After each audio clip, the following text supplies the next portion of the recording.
말씀은 사도행전 17장 16절로 34절까지 말씀입니다.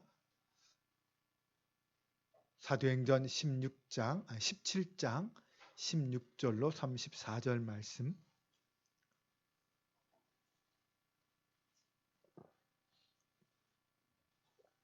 저와 여러분이 한 절씩 교독하겠습니다.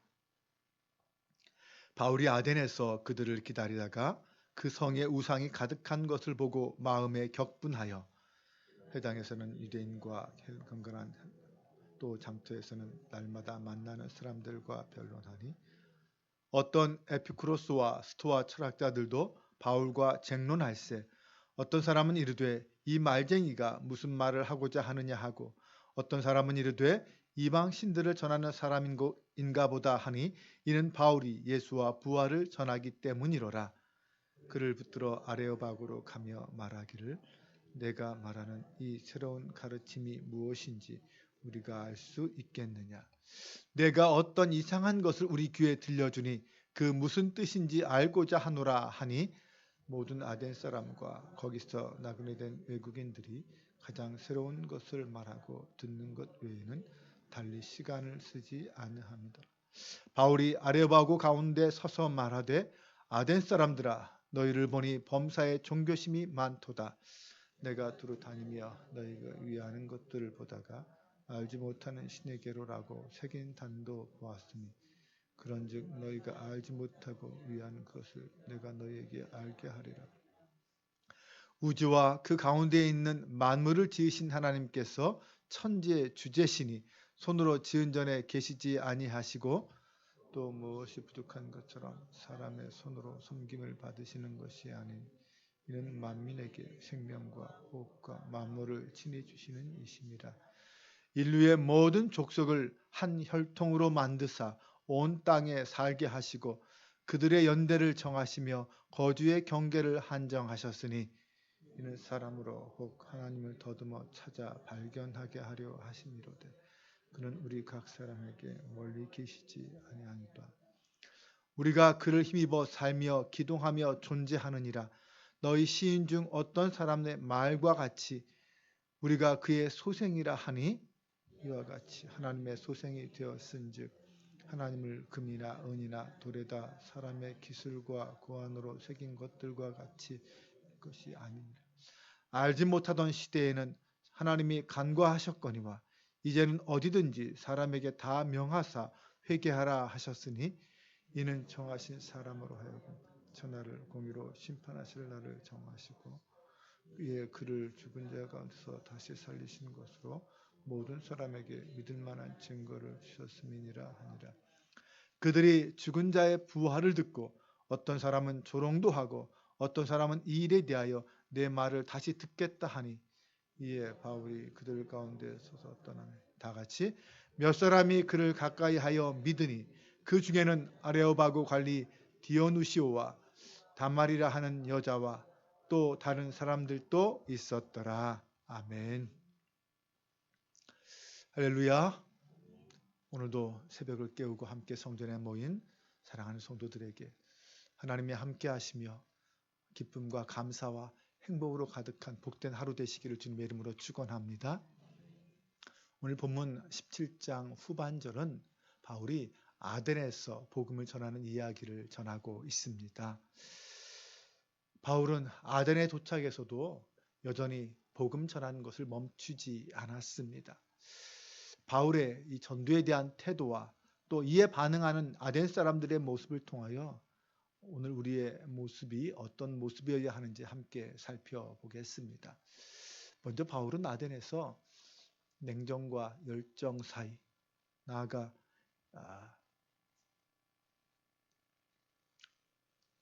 어떤 연민과 분노 사이, 이렇게도 표현할 수 있을 것 같아요.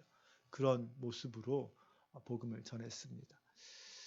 데살로니가와 베라에서 핍박을 받은 바울은 이제 홀로 아덴으로 먼저 왔습니다. 아덴은 지금으로 말하면 그리스의 수도 아테네를 말합니다. 당시 찬란했던 헬레니즘 문화의 중심지가 이 아덴이었습니다. 그런데 바울이 이 아덴에 와서 가장 먼저 느낀 감정은 격분이었습니다. 한마디로 분노였다라는 거죠. 도시를 가득 채운 그 우상들을 바라보면서 바울은 격분했습니다. 이때 바울의 격분은 그냥 단순히 화가 나는 격분이 아니라 거룩한 분노라고 할 수 있습니다. 하나님 앞에서 진리를 추구하는 그 바울이 우상들을 보고 그 불의한 모습들을 보고 분노한 것입니다.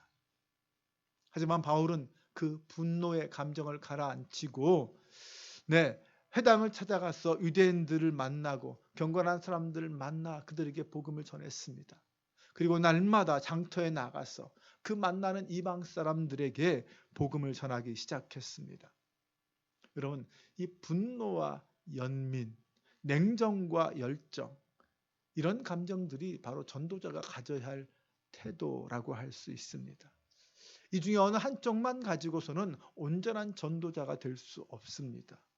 복음에 대한 분명한 확신을 가진 사람들은 헛된 우상을 섬기는 사람들을 볼 때 그들의 영혼에 대한 안타까운 마음을 가져야 하고 또한 거룩한 분노도 느껴야 합니다.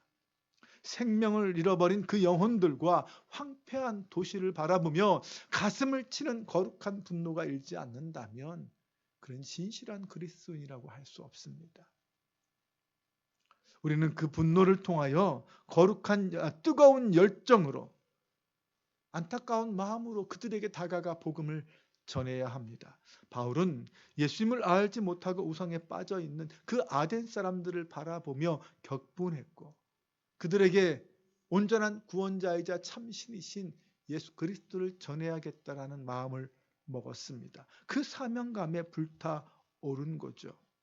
그리고는 그들에게 어떻게 복음을 전할까 고민하며 기도한 다음에 회당을 찾아갈 뿐만 아니라 일부러 장터에 나아가서 사람들을 만났고 그들에게 변론하며 복음을 전했던 것입니다. 전도자는 이 분노와 연민 그리고 열정과 냉정함을 두루 갖춘 사람입니다. 오늘 나의 모습은 어떤가요? 나의 위치는 어디입니까? 믿지 않는 사람들 속에서 그들에게 어떻게 다가가 그들에게 복음을 전하고 있습니까? 복음의 증인으로 우리를 부르신 그 주님 앞에서 오늘도 기도하며 믿지 않는 자들을 향하여 믿음을 가지고 열정을 가지고 나아갈 수 있는 저와 여러분 되시기를 바랍니다. 두 번째, 야덴 사람들은 종교와 신앙 사이에 있는 사람들이었습니다. 바울이 아덴에서 복음을 전할 때 그 아덴 사람들의 반응은 어떠했습니까? 아덴 사람들은 특별히 이 종교성이 많은 사람들이었습니다. 온갖 우상이란 우상은 다 갖다 놓고 섬기는 사람들이었죠. 그들은 날마다 새로운 것을 추구하는 지적 호기심이 많은 사람들이었습니다. 새로운 것이 아니면 듣지도 않는 사람들이었다고 합니다.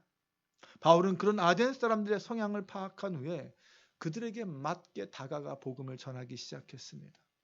먼저 그들이 추구하는 다양한 종교성을 통하여 이 세상에는 온 우주 만물을 창조하신 하나님이 계시다라는 것을 말해 주었습니다. 그리고 그 하나님이 어떤 분인지를 설명하기 위해서는 이 세상에 온갖 신들이 있지만 진짜 신은 오직 한 분 하나님밖에 없다라고 증거합니다. 그 증거를 위해서 당시 헬라 사람들이 잘 아는 시인인 이 크레타의 에피메니테스라는 사람의 시를 인용하기까지 하면서 그 속에 담긴 분이 그 진리가 바로 하나님을 가리킨다. 우리는 그분의 소생이다. 이렇게 말해 주었습니다. 그렇게 바울은 당시 아덴 사람들의 관심사와 그들의 문화를 고려하여서 그들과 이 복음의 접촉점을 찾아가며 복음을 전했습니다. 복음을 듣는 사람들의 관심과 수준을 이해하며 그럼에도 복음을 손상시키지 않고 그들을 배려하며 전했습니다. 바울의 이런 태도는 앞에서 이 데살로니가와 이 베레아에서의 여러 가지 경험들을 쌓여서 그런 달라진 태도로 복음을 전하는 것을 알 수 있습니다. 물론 이 바울의 복음의 그 끝은 언제나 예수님의 죽음과 부활이었습니다. 회개와 천국과 심판이었습니다. 결국 그러한 복음에 호의적인 사람도 있었지만 또한 거부하고 끝까지 조롱하는 사람들도 있었죠.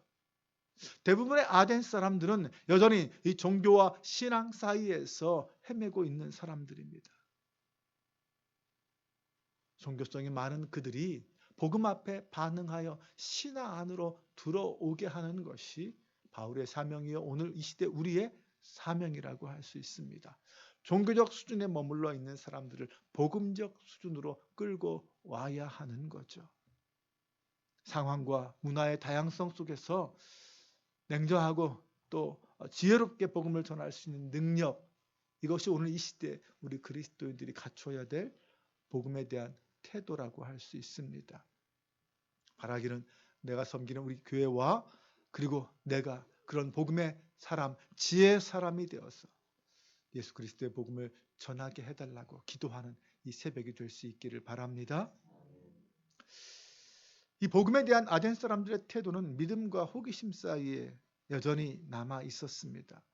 바울의 그 뜨거운 열정과 간절함과는 달리 그들은 이 복음에 대해서 바울이 전하는 새로운 복음에 대해서 단순히 지적 호기심 정도로만 반응했습니다.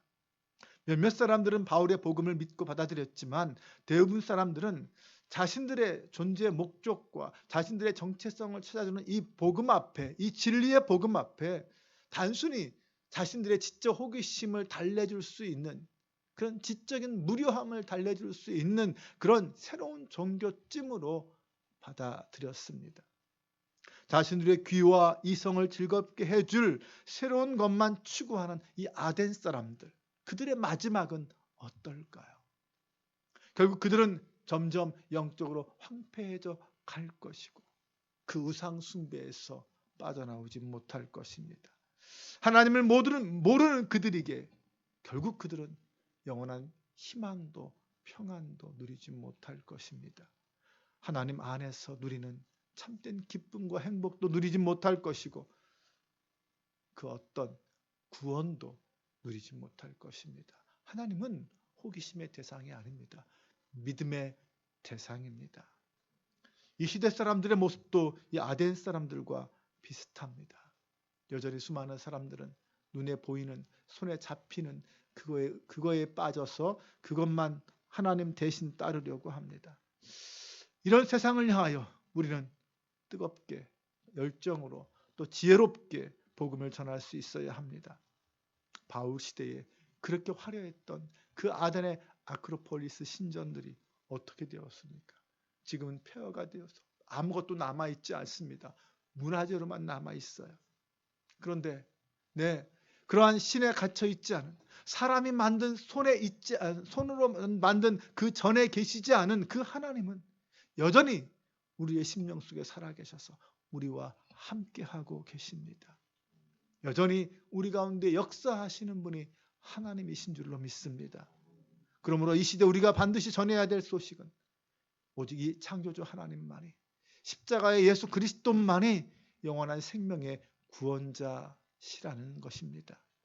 예수님만이 마땅히 심판받아야 할 우리들을 위해 죽으시고 부활하신 그리스도이심을 전해야 합니다.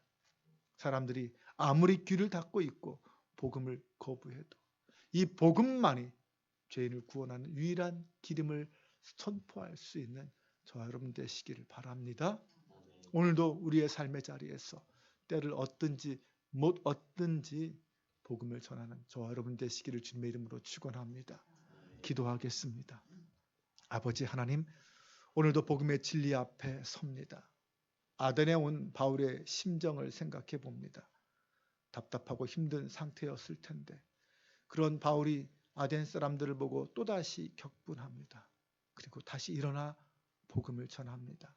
오늘날 우리는 이 땅의 사람들을 보면서 어떤 마음을 가지고 있습니까?